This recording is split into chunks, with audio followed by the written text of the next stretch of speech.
electoral. Ang'o mineno ni ine miromo bedo gavana ma Kisumu? Well, Trevor, I am learning from the best, okay? Okay? Professor Peter Anyang Nyong'o is not your ordinary governor, okay? But that said, Gidoluo, koro apimni Gidoluo, ka in kod ruath, mitu e joke, mapuro to yuayo mbele, okay? Ka koro Professor Peter Anyang Nyong'o timang'o, yuayo mbele ni, okay? To en gi ruath ma yua toke, ordinarily Gidoluo, okay? Sama koro i-retire ruath, okay? Ikawo ruath mosebo koso mapokobo. Kisumu, we are not ready, gidongere, for any experiment, okay? Nitie kumwanene county no, okay?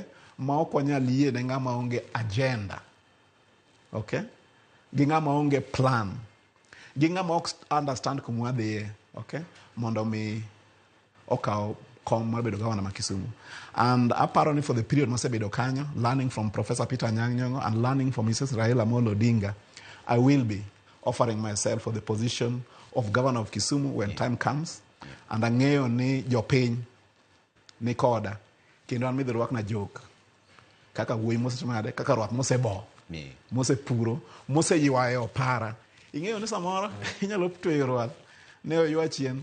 To gaja gi pur kama gik moko ok dhi kare, okay? But I've proven, yeah, that I am a team player. I'm proven ni anyalo ywayo straight kumidware, okay? And ang'eyo ni jopiny dhi ng'iyago wang' maber kochopo ndalo.